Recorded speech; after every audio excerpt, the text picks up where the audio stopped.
April. I'm one of the textile designers at Tori. Today I'm going to be showing you how to make some shibori tie-dye t-shirts. Shibori is a resist dyeing technique that uses folds, binding, and sometimes stitching to achieve a pattern. Traditionally, the techniques were used to dye clothing and kimono with natural indigo dyes, but it makes great t-shirts too. So the materials you're going to need today are some white t-shirts or white fabric, pre-washed. You're going to need something that's going to be at least 100% cotton, linen, wool, or silk. The more natural the fibers, the better. And then you're going to need some scissors, a bunch of rubber bands. I got all of these from Ben Franklin, as well as my string or twine.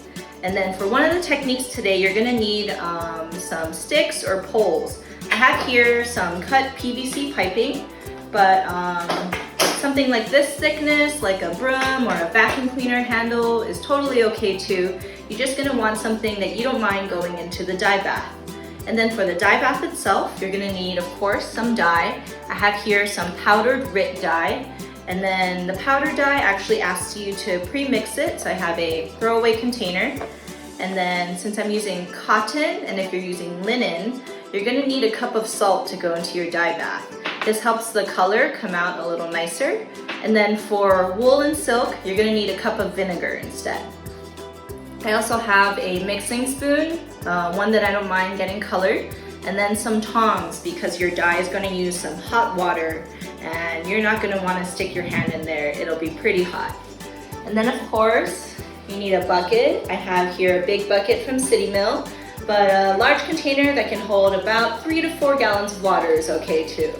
And some rubber gloves. I have these long ones from Daiso, awesome place, but regular rubber gloves are fine too. And those are all the materials you need. So let's get started. This technique is called kumo, which means spider in Japanese. First, lay your fabric flat onto your surface. Next, accordion fold into a rectangle. Fold the sleeves in, then fold the sides towards the center. Grab your fabric in the center and flip on its side to fold. Pinch and tie off the fabric on one side using rubber bands in 3 equal sections.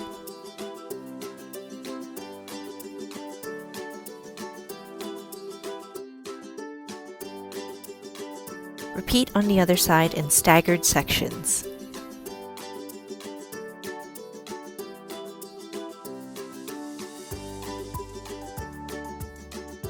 Continue binding using string or rubber bands, working towards the center until the fabric is a tight bundle of knots.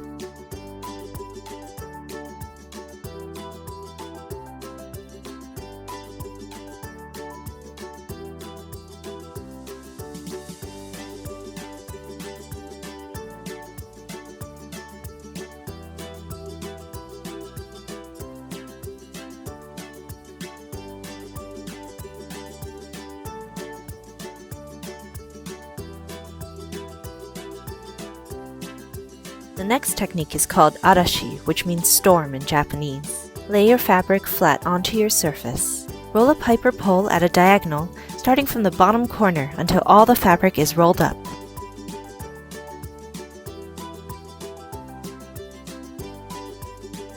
Tightly tie one end of your twine in a double knot around the base of the pole.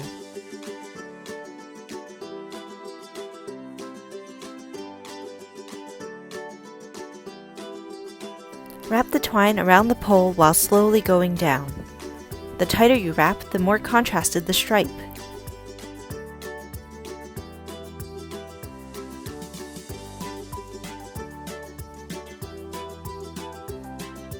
Every couple inches, scrunch the fabric up and tighten the string to make a compact bundle.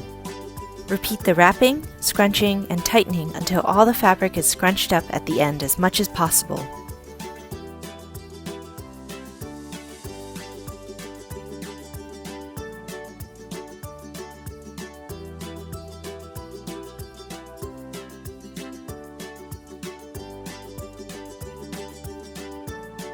I repeated these techniques on the other 2 shirts to get more out of my dye.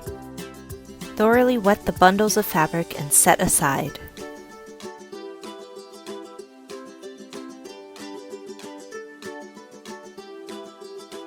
Prepare the dye bath. It's best to do this outside, but if you are dyeing inside, put down a drop cloth.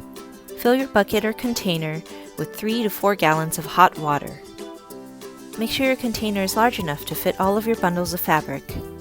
While wearing gloves, pre-dissolve 2 packets of powdered dye in 2 cups of hot water, then add to the bucket. If using liquid dye, you can just add the dye straight from the bottle. Add 1 cup of salt or vinegar and stir well.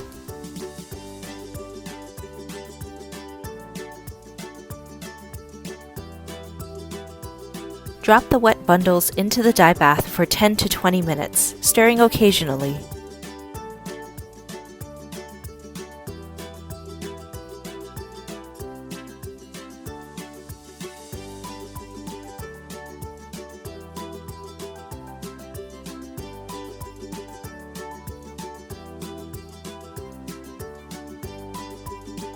After the time is up, remove the bundle with tongs and set aside for 3 minutes. Then stick them back in the dye bath for another 10 to 20 minutes. Repeat one more time for a total of 3 dips.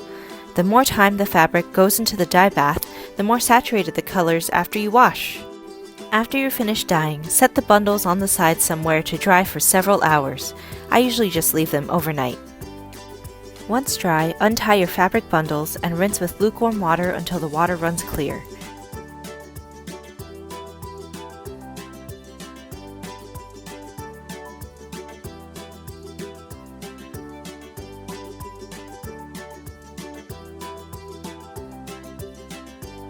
Hang to dry.